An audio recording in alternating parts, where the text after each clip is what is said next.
Bem, você com certeza já ouviu falar sobre a discinese escapular, principalmente nesses seus anos de graduação que você realmente teve para se formar, mas você sabe no que realmente essa discinesia vai afetar no nosso corpo?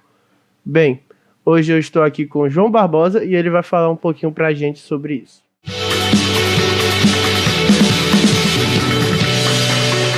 Não, tudo bem? Tudo suave.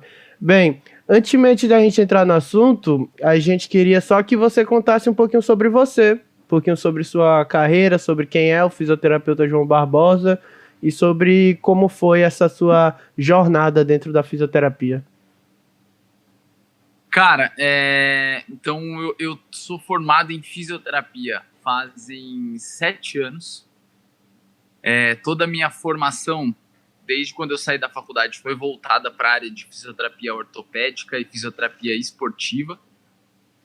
Desde quando eu entrei na faculdade, eu sabia que essa seria a área com que eu gostaria de trabalhar e com que eu trabalharia o resto da minha vida, porque eu sempre pratiquei esporte, né? Inclusive eu fiz a minha faculdade inteira jogando futebol. Eu jogava e ia para a faculdade à noite. Cheguei a jogar futebol profissionalmente, tudo. Então, qualquer variável relacionada à fisioterapia ortopédica ou fisioterapia, e principalmente fisioterapia esportiva, é algo que me estimula demais em trabalhar, em estudar, entender mais sobre. Inclusive, o tema que a gente vai discutir hoje tem muito relação aí com o ombro de atletas, né? O tratamento de lesões do ombro relacionado à área de ortopedia e principalmente fisioterapia esportiva. Então, sempre foi uma área que me chamou muita atenção. E aí eu cheguei até aqui hoje, né? Com essa base aí de atleta e depois sempre me especializando na área de fisioterapia ortopédica e esportiva. Aí hoje eu dou aula na Faculdade de Medicina do ABC, onde eu sou professor titular da cadeira de fisioterapia esportiva. Eu atendo pacientes, né, no dia a dia, assim, na clínica, no Instituto Trata, que é uma clínica especializada no tratamento das lesões de joelho e quadril, na matriz do Instituto Trata, né, que foi a primeira clínica do Instituto Trata do Brasil, que é em Higienópolis. Faço o treinamento de todos os franqueados aí do Instituto Trata. E trabalho com consultoria com alguns clubes de futebol, com relação a estratégias de prevenção de lesão, avaliação pré-temporada, avaliação de força com isocinético, avaliação funcional, com testes funcionais, tudo. Então essa é a minha atuação aí, falando rapidinho um pouquinho sobre a minha vida e como que eu trabalho hoje. Ah, sim. Você é o segundo fisioterapeuta envolvido com o Instituto Trata que participa daqui, viu? Quem foi o outro? Foi a Scarlett? Foi a Scarlett, foi ela mesma. A gente falou sobre dor patelo-femoral com ela. Muito gente fina também. Ela curte muito, né? Essa. E você até confirmou minha teoria, sabe? Você falando um pouquinho sobre você agora, que a teoria é que 90% pelo menos dos fisioterapeutas esportivos envolvidos com esportiva foram atletas que não deram muito certo ou que por algum eventual motivo desviaram do caminho. A gente teve... São atletas frustrados, todos, tudo atleta frustrado. A gente teve o Márcio Quirino, que até esse momento não foi ao ar ainda. Ele é fisioterapeuta de um clube daqui da cidade da gente, do Botafogo da Paraíba, e ele foi a mesma coisa, só que o problema dele foi mais questão de lesão, que aí acabou afastando ele e ele veio para esse segmento também. Enfim, confirmando minha teoria aqui. Todos. Aí você pega a galera que trabalha com basquete, os caras que jogaram basquete e não continuaram jogando, foram para fisioterapia.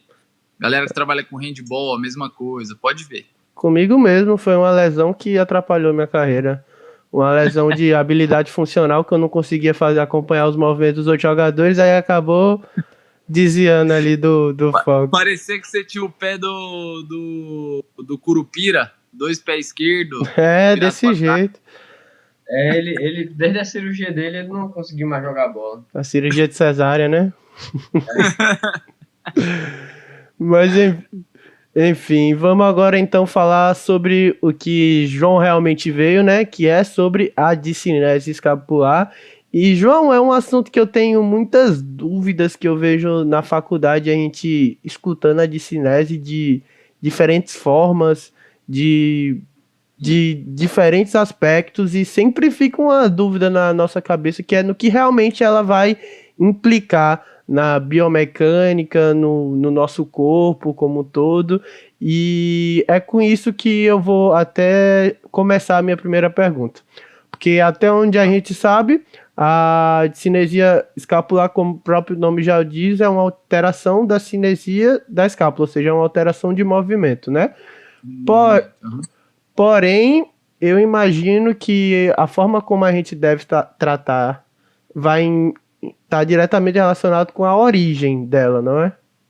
E é já Sim. com essa pergunta que eu começo para você, que é quais são as origens mais frequentes? E eu imagino também que, e até faço essa pergunta, se essa origem ela é muito diferente do atleta para uma pessoa comum, ou se elas estão diretamente relacionadas também. Sim.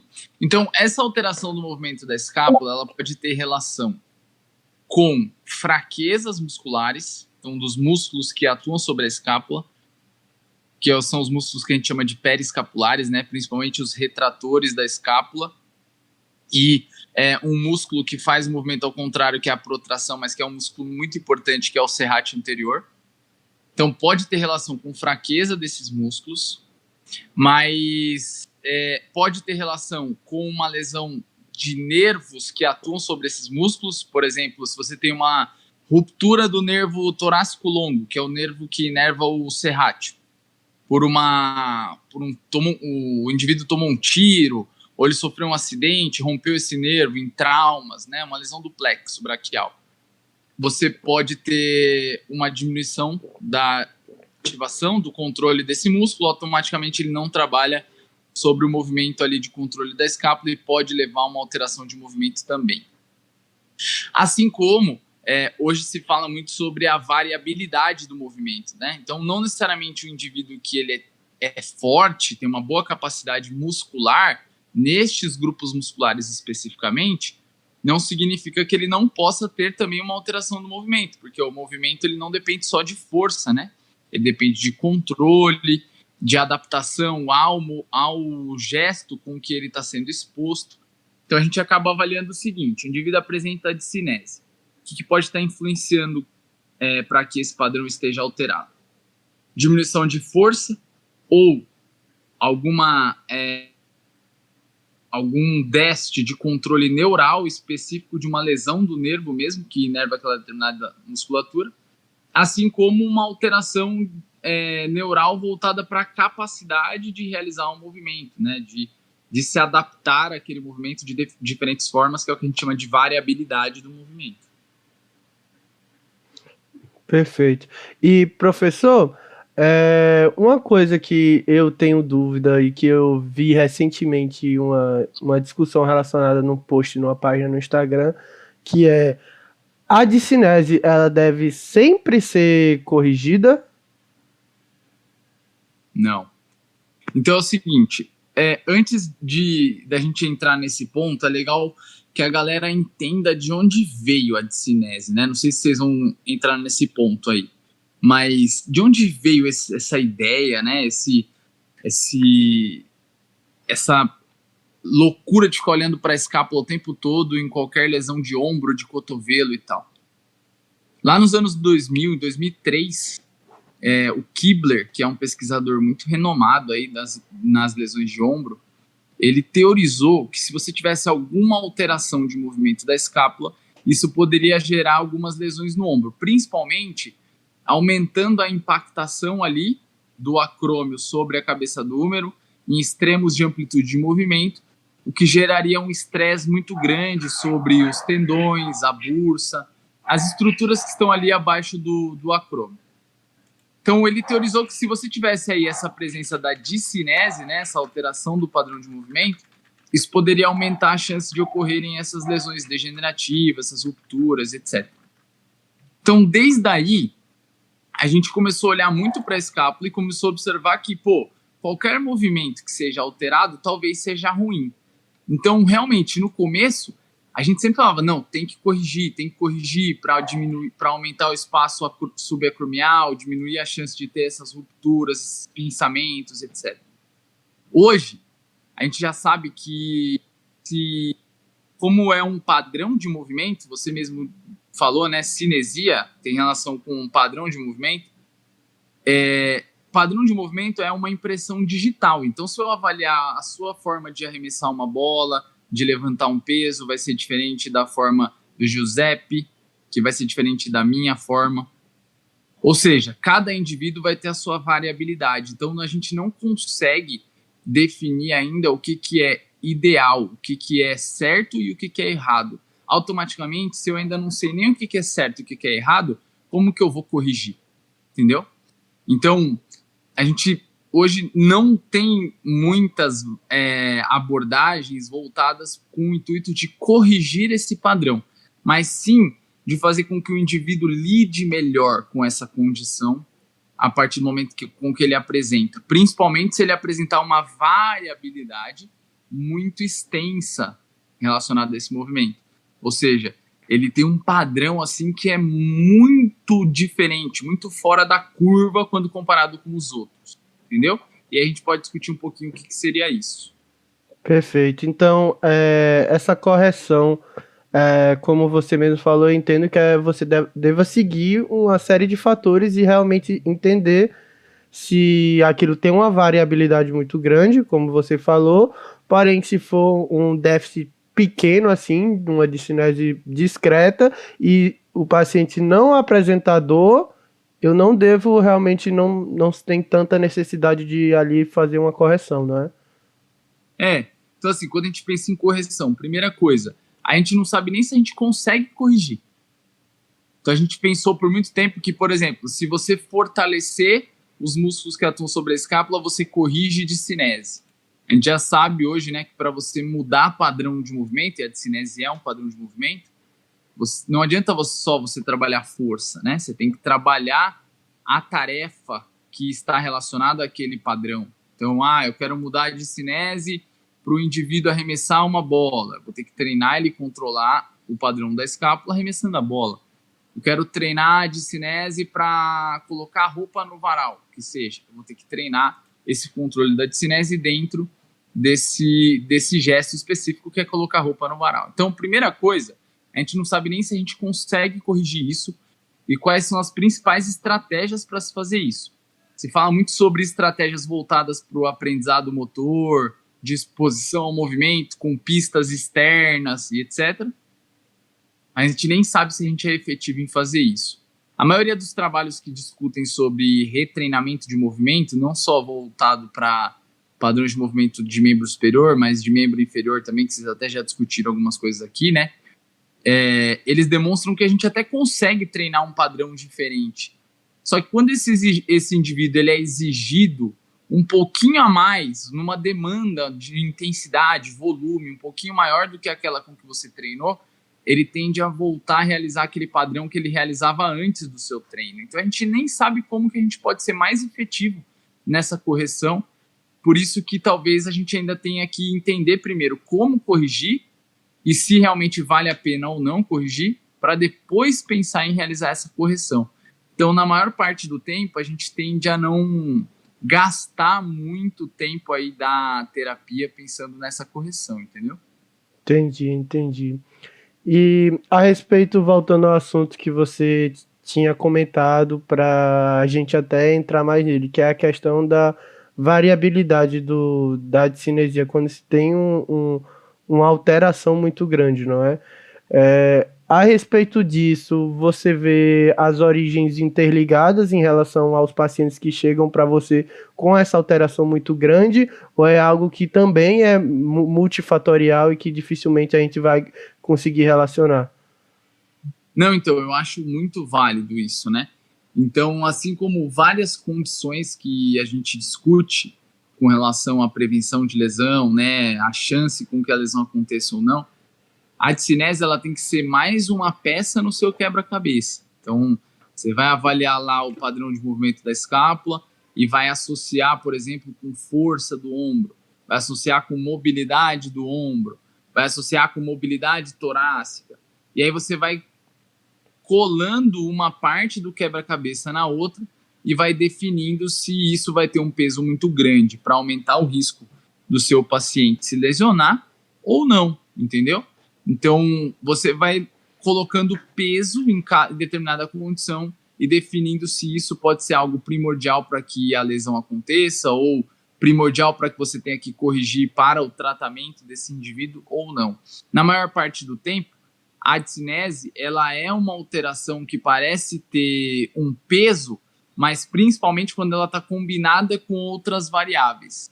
Então, por exemplo, tem um trabalho que é muito famoso, foi realizado com atletas de handball, onde eles encontraram que jogadores de handball que apresentavam discinese, eles só estavam expostos a um risco maior de desenvolver dor no ombro quando a discinese, que é essa alteração do padrão de movimento da escápula, estava relacionado à diminuição de força de rotadores externos do ombro, assim como diminuição de mobilidade de rotação total do ombro. E principalmente quando a carga de treinamento desses indivíduos ela progredia muito rápido. Ou seja, mesmo tendo discinese, fraqueza no ombro, diminuição de mobilidade no ombro, se a carga de treinamento fosse bem ajustada para esses indivíduos, a chance deles se machucarem também não aumentava. Então percebam como que uma coisa ela influencia diretamente na outra, né? Seria um pouco do que a gente discutiu sobre aquele modelo de complexidade, onde uma variável ela vai ser base e vai gerar relação com outras variáveis, onde você tem variáveis que pesam mais. Então, por exemplo, se perguntarem para mim assim, o que é mais relevante?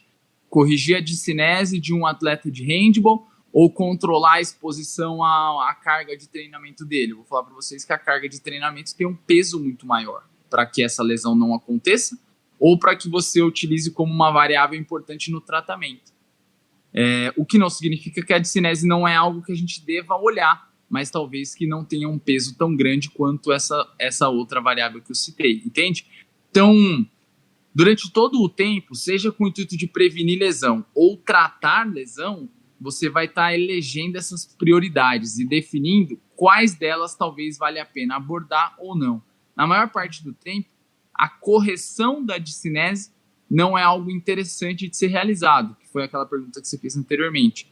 Mas sim, talvez um aumento da capacidade do indivíduo para suportar toda essa variabilidade, com exercícios de fortalecimento, controle neuromuscular, da musculatura que trabalha especificamente sobre a escápula, entendeu? Entendi. E a respeito sobre... você falou da gente identificar as origens agora, na questão da discinese escapular, e a gente vê se tem uma questão de mobilidade torácica ali, amplificando, ou, enfim, se tem outros fatores que possam, os fatores que realmente possam gerar essa discinese escapular. E a respeito sobre raciocínio clínico na avaliação ainda, como a gente deve fazer esses segmentos? Como a gente consegue compreender o que é que realmente vai estar gerando essa discinese? É na questão de testes específicos ou é mais na questão de realmente olhar a cinesia escapular e realmente entender que uma possível anormalidade ali já implemente um possível sinal para mim de onde seja a origem? Então, normalmente a gente avalia a discinese dentro de um teste específico. Tem uma padronização para se avaliar a discinese, né? Então, o teste onde você faz flexão de ombro e elevação de ombro. Você realiza os dois movimentos, 5 repetições, com uma cadência dentro do movimento de 3 segundos. Então, 3 segundos para subir, 3 segundos para descer. E normalmente é dentro desse teste que a gente avalia se existe a discinese ou não. E aí, dentro do último consenso, né, que foi realizado, eles definem o seguinte, que você tem que definir sim ou não, se existe ou não discinese. O que seria um sim? O que a gente falou lá no início, né, algo que assim, é muito evidente. Você vê a escápula descolando muito das costelas. Então você fala assim, ó, esse cara tem discinese. Agora o indivíduo que tem pouca variabilidade ali do movimento dentro da escápula, você fala assim, não, tem algo aí, mas não é muito relevante, tá tranquilo. Ou seja, não. Então, se você ficou na dúvida se tem uma alteração de movimento ali ou não, você define que é não. Se é algo você fala, nossa, saiu muito a escápula, isso é uma discinese. E aí, dentro dessa avaliação especificamente, você pode suspeitar de algumas causas, né, algumas causalidades. Então, por exemplo, o indivíduo que tem um padrão de discinese muito evidente durante a flexão do ombro, é mais evidente a discinese na flexão do que na elevação, você suspeita de uma influência maior do serrátil como principal estabilizador dentro da flexão do ombro. Se ele apresentar, por exemplo, a discinese na elevação e não tanto aí na flexão, você acaba suspeitando um pouquinho mais ali do trapézio inferior, dos músculos retratores da escápula, porque eles são mais predominantes ali na elevação, atuando no plano da escápula, quando comparado com a flexão de ombro, no plano sagital, onde o serrátil é mais predominante. Então é uma das formas de você identificar isso. Lá no início dos trabalhos de discinese, discutiram bastante sobre encurtamento de peitoral menor, mas isso já está caindo um pouquinho por terra aí na literatura. Além disso, uma hipercifose pode ter relação também com um maior descolamento da escápula ali das costelas, principalmente aumentando a inclinação anterior da escápula, né? E aí o ângulo inferior dela, principalmente, fica mais evidente. Então, dentro dessa avaliação, a gente consegue começar a suspeitar de algumas condições que podem estar levando com que a discinese ela esteja presente ou não. Perfeitamente. E mudando um pouco o rumo do assunto, eu já vi o senhor falando mesmo sobre a questão do impacto subacromial e essa questão da desmistificação que a gente teve nos últimos anos referente a isso, né? De que realmente nos movimentos overhead não irá existir esse impacto, que era algo que estava muito associado com a discinese. Mas referente à dor especificamente, essa dor subacromial, em relação com a discinese escapular, a gente pode relacionar a discinese como um fator de surgimento para essa dor subacromial ou hoje a gente não tem nenhuma evidência que realmente possa constatar isso? Então, a única evidência que existe hoje de forma prospectiva, onde avaliaram os indivíduos e acompanharam ao longo do tempo e identificaram que quem tinha discinese tinha mais chance de desenvolver dor no ombro quando associado à fraqueza e à diminuição de mobilidade, é esse trabalho que eu citei anteriormente, que foi realizado em jogadores de handball. Então, por exemplo, se chega lá uma velhinha, um velhinho na minha clínica, que só lava roupa, coloca roupa no varal e etc., e ele tem uma discinese, eu não posso afirmar para ele que ele vai ter dor no ombro por conta desse padrão de movimento alterado, entendeu? Agora, se chega um jogador de handball e eu observo que além da discinese ele tem lá a fraqueza dos músculos rotadores externos do ombro e a diminuição da mobilidade total de rotação do ombro, eu posso afirmar para ele que ele tem uma probabilidade maior de desenvolver dor no ombro do que um indivíduo que não apresenta essas condições. Então, hoje, eu só consigo afirmar isso para atletas overhead, principalmente jogadores de handball. Se for um jogador de basquete, por exemplo, eu já não posso afirmar, porque até hoje ninguém mostrou isso. Então, perante a literatura, ainda ela é muito escassa. Então, perante a literatura, eu não posso afirmar que a discinese é um fator de risco para inúmeras populações. Ela é para uma população bem específica hoje em dia. Mas assim, se você me perguntar assim, faz sentido que um dia ela seja um fator de risco? Eu vou responder para você que sim. Não porque aumenta impacto e gera mais dor subacromial, não é por isso. É porque ela faz parte de uma rede de transmissão de forças. Ela propaga a força, ela dissipa a força para o ombro. E por isso dela talvez ser muito mais importante para um atleta overhead, exemplo, para os indivíduos que a gente lida ali na clínica, que normalmente não praticam esportes, não tem uma alta exigência sobre o membro superior, entendeu? Entendi. Então aí eu acho que entra muito a questão da gente, principalmente quando for lidar com esses atletas, a gente ter aquele olhar e aquela percepção de talvez ter cuidado com essa discinese e entender, mas que não necessariamente a gente precise implementar ali diretamente na nossa conduta, que a gente deva agir diretamente ali. Não, eu acho que tem que agir, mas a forma de agir não é corrigir o padrão de movimento. Porque, como eu falei no início, a gente nem sabe como que faz isso ao certo, nem sabe se o que a gente faz para isso é realmente o ideal. Mas como que eu atuaria? Então, assim, pô, João, então aparece lá um jogador de handball lá na sua clínica com essas condições, o que, que você faria? Eu faria um programa de ganho de capacidade muscular nesses músculos periescapulares, principalmente trapézio inferior e serrátil anterior, que são os dois principais músculos aí, estabilizadores da escápula, especificamente em atividades overhead. Então, essa exposição ao gesto overhead é algo primordial. E, além disso, todo outro trabalho dos músculos estabilizadores do ombro, que estão envolvidos nessa atividade acima da linha da cabeça.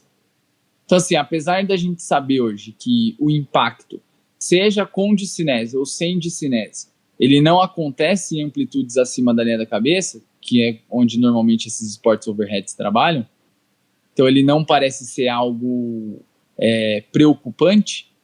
Indivíduos que trabalham acima da linha da cabeça, eles têm mais chance de ter dor no ombro.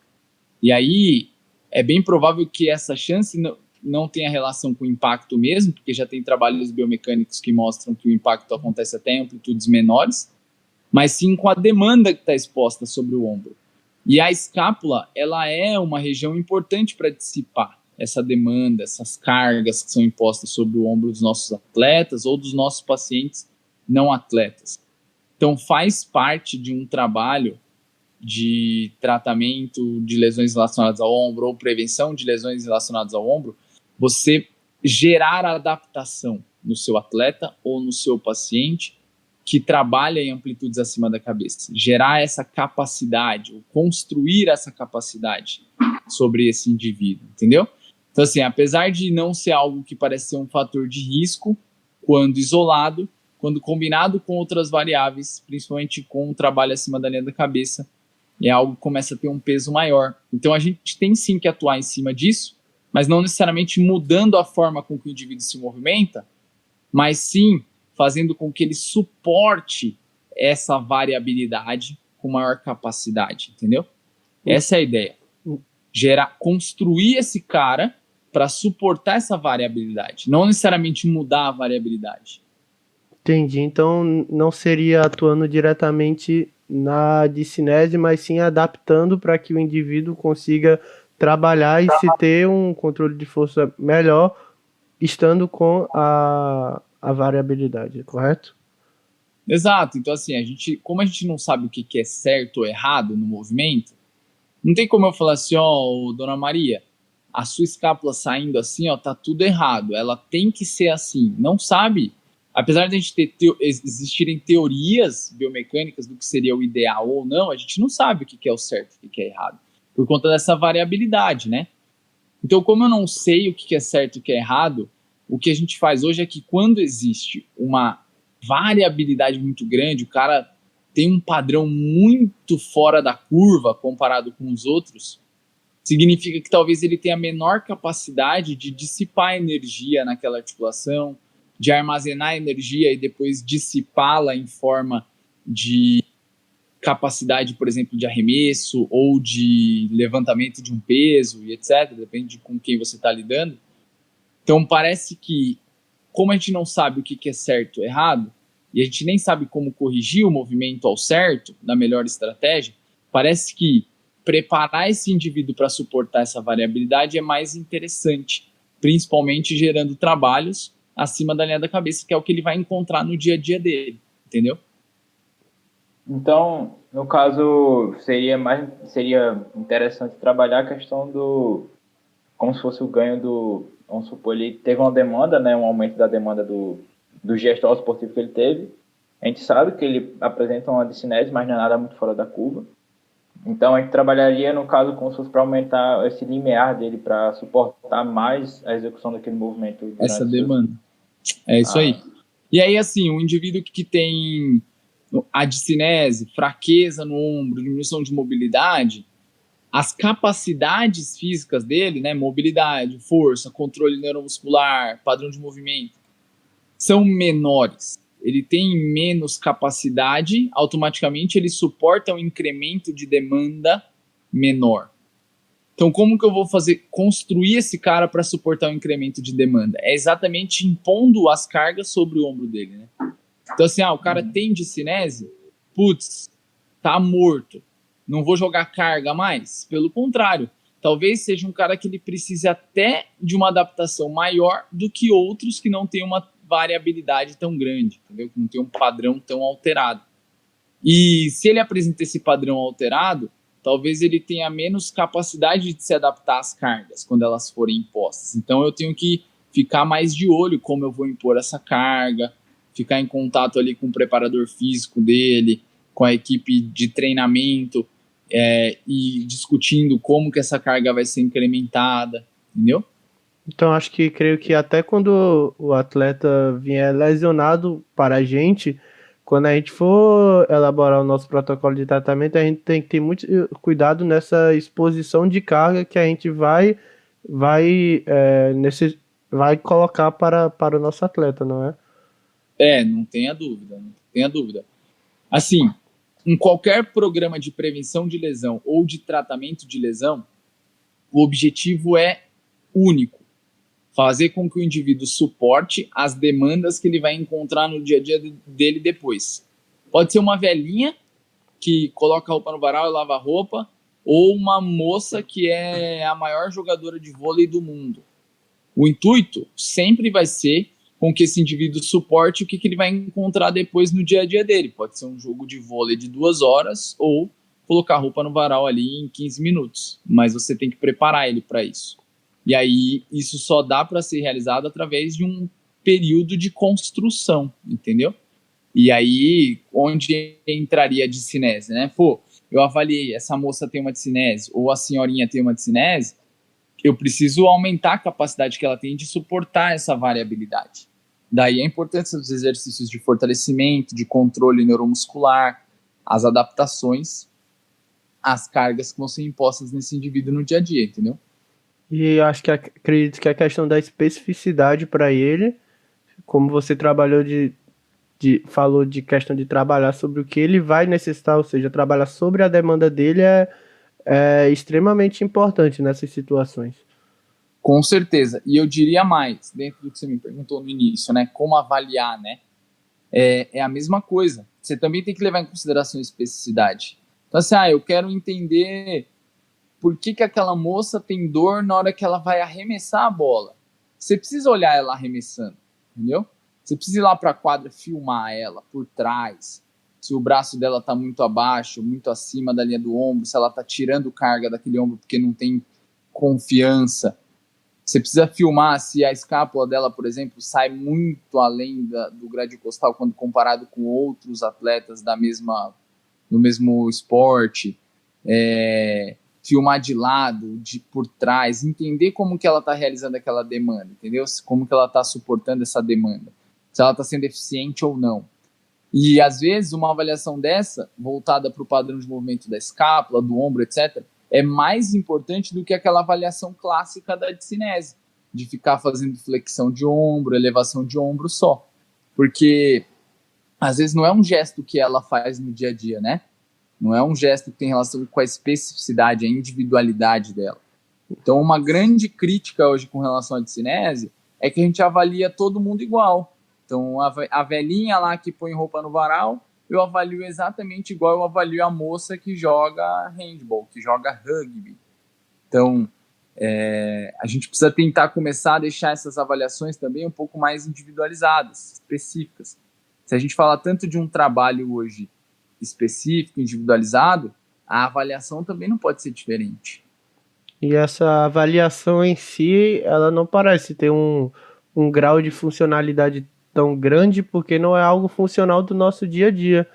Então, acredito que é aí que entra essa questão que você falou da especificidade, de você entender o movimento que vai gerar demanda para aquela pessoa, seja ela uma velhinha que coloca a roupa no varal, ou seja ela um atleta de handball que realmente vai necessitar de uma demanda maior ao longo de sua carreira. É isso aí, tem que levar isso em consideração. Isso é primordial e poucas pessoas conseguem fazer isso no dia a dia ali da clínica, entendeu? De realmente trazer a realidade do indivíduo para dentro do seu consultório. E isso é primordial na reabilitação, principalmente se for uma reabilitação voltada para o esporte. E é algo também que a gente não vê tanto, pelo menos falando na experiência da gente, dentro da faculdade em si. A gente encontra isso mais realmente quando a gente vai buscar conteúdo fora e tal. Pelo menos eu e o Nicolas, a gente teve o privilégio de participar de um projeto de extensão de esportivo onde a gente pegava muito atletas de vôlei, que do time lá da faculdade. E era algo que o professor sempre relatava pra gente, que pergunte a posição dele. A primeira coisa quando você for fazer sua avaliação é pergunte a posição dele e estude esse esporte para você realmente entender qual é a função dele dentro daquele jogo. E algo que realmente mudou um pouco minha cabeça e a percepção em relação aos atletas foi quando eu fui na quadra e realmente acompanhei eles jogando e eu, caralho, olha como ele aterriza, é por isso que ele talvez tenha essa sobrecarga no joelho. Olha como ele tá inclinando para fazer aquele saque. Talvez foi quando eu fiz essas percepções, essas relações entre a biomecânica dos jogadores, a biomecânica funcional deles, ou seja, eles realmente desempenhando suas funções para o que eles vinham relatando para a gente. Depois foi quando a gente pôde trabalhar melhor sobre essas questões. É exatamente isso, é isso aí. Então, assim, o fisioterapeuta ele tem que estar na quadra. Se ele não trabalha no esporte de quadra, trabalha com um idoso, ele tem que entender o dia a dia daquele idoso. Porque, assim, eu falo isso bastante nas minhas redes sociais, no meu Instagram, nas minhas aulas do YouTube. Então, a fisioterapia é uma profissão do movimento.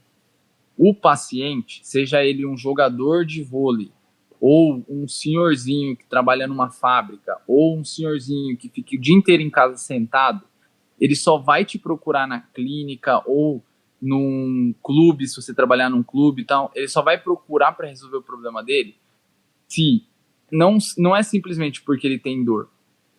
É a partir do momento que aquela dor impacta em alguma atividade funcional dele, ele vai te procurar. Então, eu tenho dor e não consigo mais cortar a bola no vôlei, não dá, eu não tô conseguindo jogar, não consigo fazer nem ponto mais, porque eu não consigo cortar forte.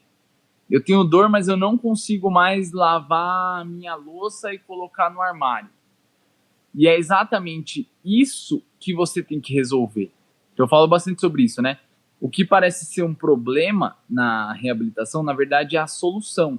Então, se ele não consegue sacar, é exatamente isso que eu tenho que trabalhar com ele. E aí começa desde a avaliação. Por que ele não consegue sacar? Porque ele tem alguma fraqueza nos músculos do ombro, ele tem um déficit de padrão de movimento, que pode estar relacionado com a discinese ou não, ele tem uma alteração de ativação dos músculos do tronco, menor capacidade de força no tronco, no quadril, para gerar força de propulsão e dissipar essa força no ombro. Aí a gente começa a viajar dentro do raciocínio clínico, entendeu? Mas tudo dentro da especificidade daquele indivíduo. Perfeitamente. Agora, falando um pouco de maneira mais ampla e escapando um pouco desse mundo da discinese, falando sobre a questão da prevenção de lesões no ombro especificamente dentro do esporte, como você mais falou anteriormente, como essa visão fisioterapêutica em relação a isso? Por exemplo, eu devo sempre estar analisando o esporte para esse meu protocolo de prevenção de lesões, ou eu devo estar analisando o esporte e o atleta especificamente para passar, para realmente passar isso? Eu queria também saber a importância do educador físico em contato com o fisioterapeuta para se ter esse trabalho dentro de um clube, por exemplo. Então assim, não se faz prevenção de lesão sozinho. Esse é o primeiro ponto. né? Terminando, já respondendo a última parte da sua pergunta. Não se faz prevenção de lesão sozinho. Quem previne lesão é a equipe de saúde, médico, fisioterapeuta, fisiologista, preparador físico, nutricionista, toda a equipe de saúde associado à equipe técnica, treinador, auxiliar técnico, treinador de goleiro, e o preparador físico, né, que também faz parte da equipe técnica, além da equipe de saúde. Então essa é a primeira coisa. Qual a importância do preparador físico? Primeiro, controle de carga de treinamento, construção do atleta, ele manda nisso, ele e o fisiologista.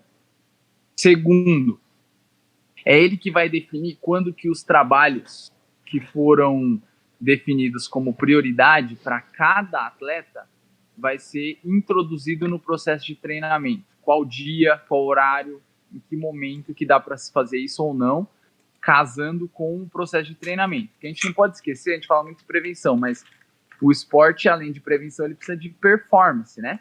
Então não adianta o cara não se machucar, mas na hora que chega lá dentro do jogo, ele não atende o recado também, não gera performance, certo? Então o pessoal da preparação física tem uma dificuldade grande porque eles precisam gerar performance de uma forma segura. Então, o tempo todo a gente vai estar pensando na performance e como introduzir esses trabalhos de uma forma segura. Com relação se a gente tem que pensar mais de uma forma individualizada ou de uma forma global, foi isso que você perguntou no começo, não foi? Foi. É o seguinte, nenhuma nem outra. As duas têm que estarem presentes dentro de um programa de prevenção de lesão. Então, existem duas formas de você realizar um programa de prevenção de lesão, e eu acredito que as duas combinadas são as mais efetivas. Quais seriam elas? Um programa vacina, por exemplo, tipo a vacina do coronavírus. Todo mundo vai tomar a mesma vacina, não é? Um programa de prevenção de vacina é assim.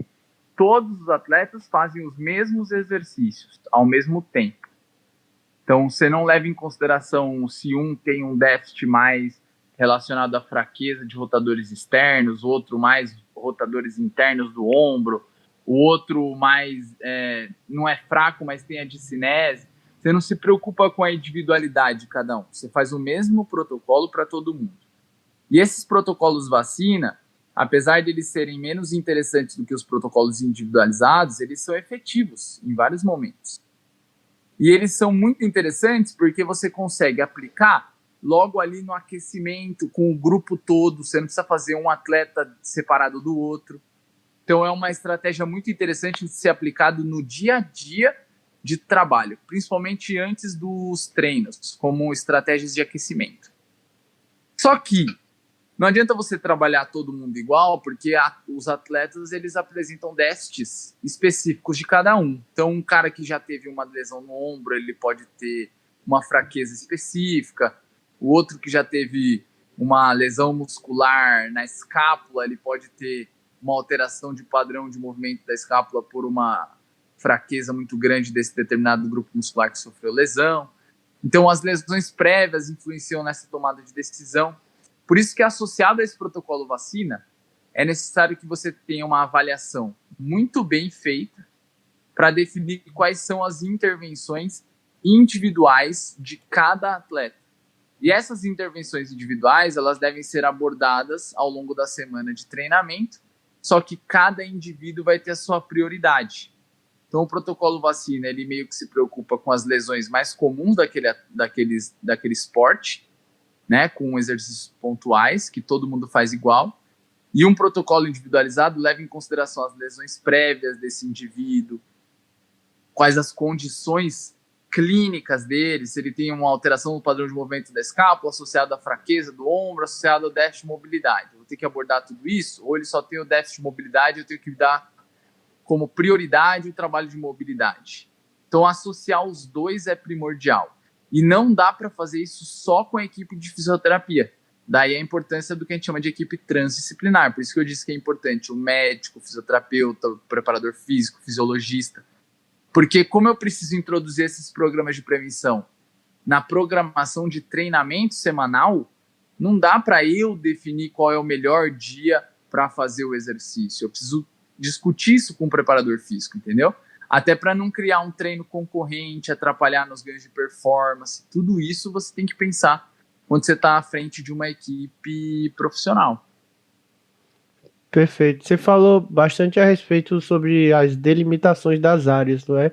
Para a gente realmente acha importante ter esse conhecimento justamente para não acabar invadindo o espaço de outro profissional. E eu fiz essa pergunta, só que eu imaginava que seria uma pergunta bem mais ampla, assim, que não existisse uma definição correta. Só que você falou justamente dessa questão de fazer os dois, de tanto o trabalho individualizado quanto o trabalho global.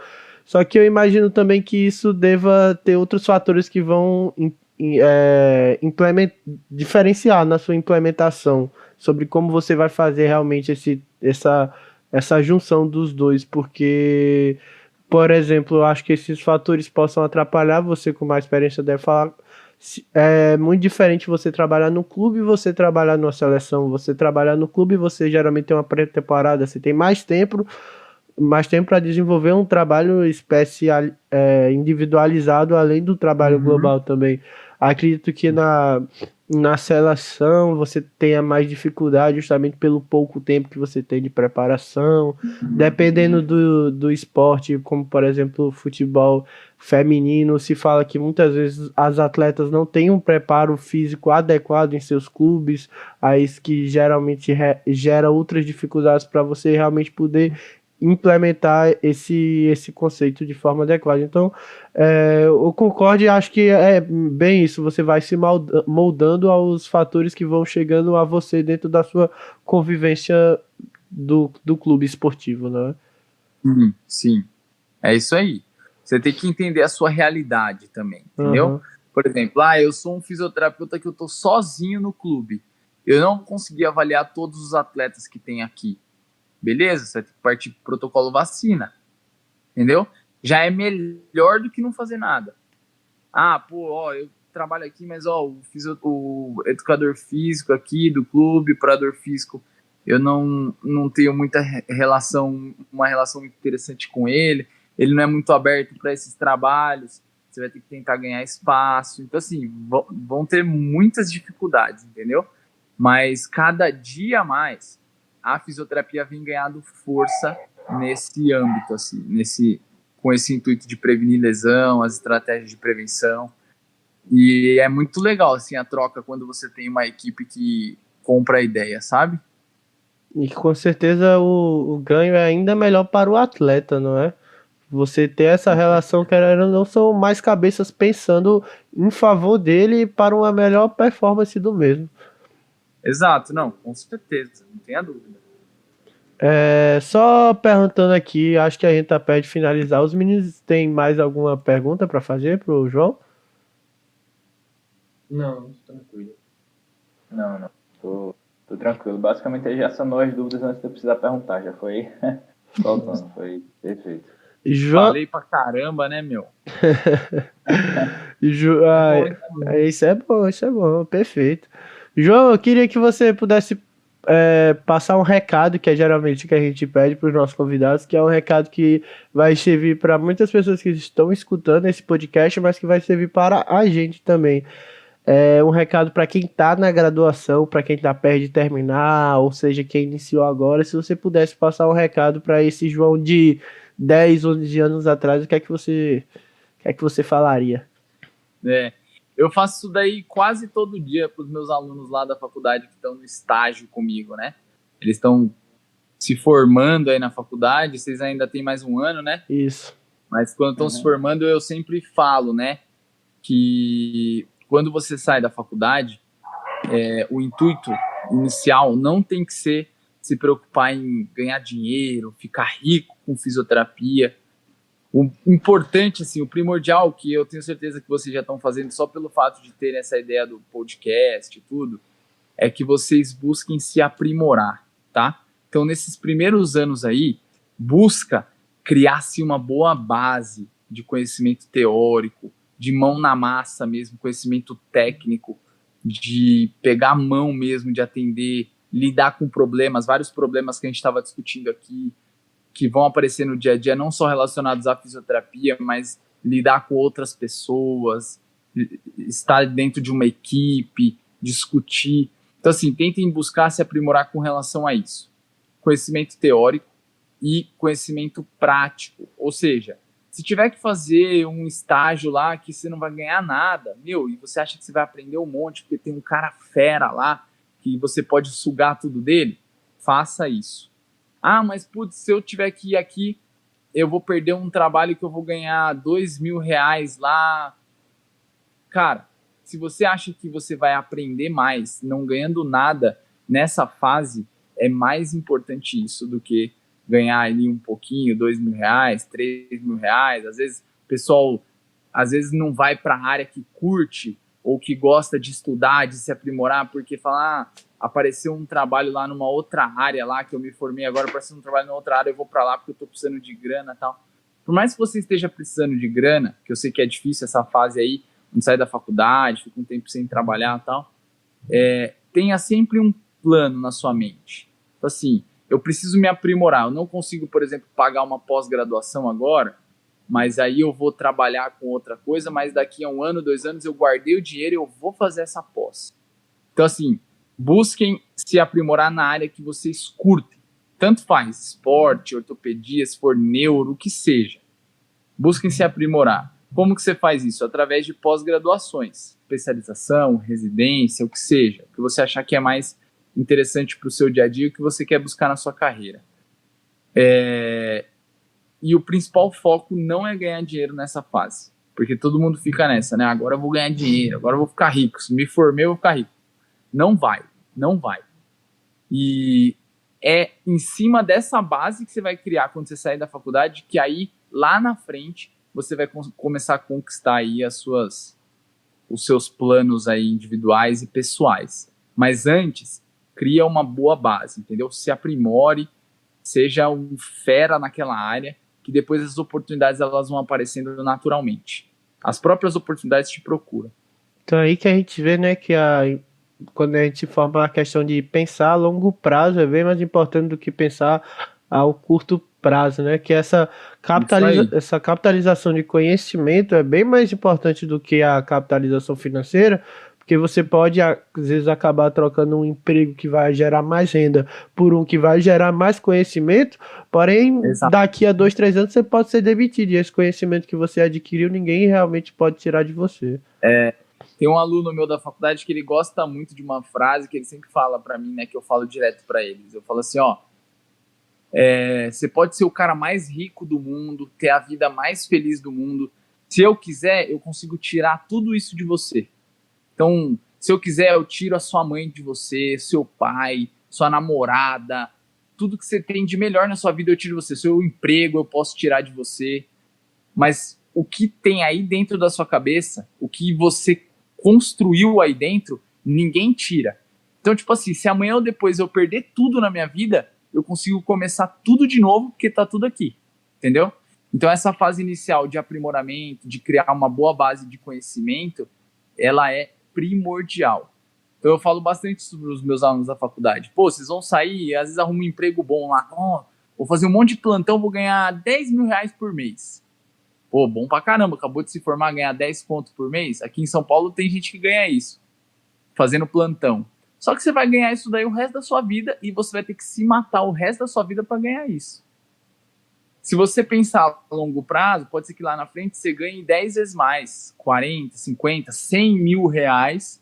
Trabalhando 10 vezes menos. Você construiu e trabalhando muito menos. Então, pensem sempre nesse longo prazo. Você falou muito bem. Pensem no longo prazo, crie uma boa base agora, porque quando as oportunidades começarem a aparecer, e elas nunca aparecem logo de cara quando você se forma, elas demandam um tempo para aparecer. Você tem uma boa base e você vai saber aproveitá-las. Então lembra disso. Eu posso tirar o podcast de vocês, posso colocar no meu nome se eu quiser, mas aí, com tudo que vocês aprenderam aí, vocês conseguem criar um outro e fazer ele voar de novo, entendeu? Então ninguém vai conseguir tirar nada que está dentro de vocês. É aquela frase, né? Conhecimento é poder. Mas não é poder substantivo, é o poder verbo. Você poder ser. O que você quiser. Exatamente. É o poder ser livre. Então... Exatamente. É exatamente isso. Muito obrigado, João. Obrigado realmente por sua ilustre presença.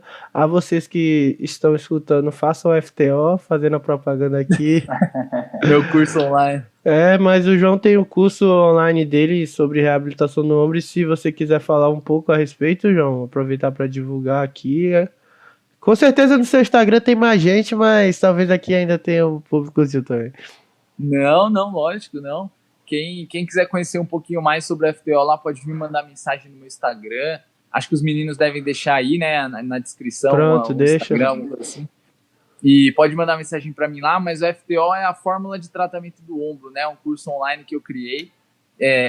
Tem mais de 13 módulos, 14 módulos agora. Bem provável que mais para frente tenham mais módulos de algumas lesões que eu estou incluindo.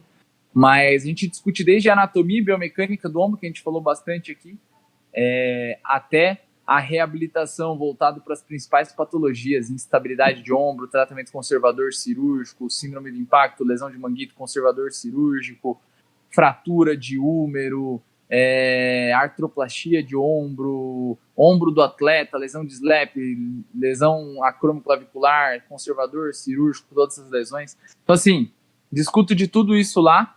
Se alguém tiver interesse aí, quiser participar, vai ser um prazer ter vocês lá comigo. E eu fico muito feliz também de poder estar cooperando com esse conhecimento, né? Às vezes tem aluno lá do FTO que é do Rio Grande do Sul, outro é lá da Amazonas, outro é da Bahia, outro é de São Paulo, outro é do Mato Grosso, então o Brasilzão inteiro lá, e a gente disseminando conhecimento, isso daí não tem preço, inclusive muito do que vocês fazem também. Então, parabéns aí pelo trabalho de vocês, pelo engajamento de vocês. No comecinho, assim, é difícil, né? Parece que não está dando muito resultado, mas é o que a gente está falando, é longo prazo. Então, o que parece hoje ser muito difícil, daqui a 2 anos, as pessoas vão achar assim, nossa, os caras estão voando, tal, vão achar que foi fácil, que isso acontece do dia para a noite, e realmente essa fase aqui é na hora que muita gente desiste, né, nesse comecinho. Então, pega firme aí, eu tenho certeza que vocês vão voar aí com o podcast de vocês, e quando precisarem da minha presença aqui, vai ser um prazer estar com vocês, e continua pegando firme que no final das contas, no final sempre dá certo. Se você quer chegar em algum lugar, não importa de onde você sai, de onde você vem, o que você quer, perfeito. Só continua que você... E já fica o convite aí para falar sobre capsulite adesiva aí no próximo episódio. Tema bom. Pode me chamar, eu venho, eu falo. Perfeito. Combinado. Então é isso. Sigam o João no Instagram. Se você quiser saber mais sobre o FTO, é só falar para ele que veio do Biomechanicast, que você paga 50% do valor a mais. E capsulite tem lá também, capsulite. Tem. Tem aula de capsulite. Então é isso. Fica aqui meu muito obrigado, João. E até o próximo episódio. E você que está escutando pelo Spotify, você também pode nos assistir pelo YouTube. Você que está nos assistindo pelo YouTube, você também pode escutar pelo Spotify. Então é isso e até o próximo episódio.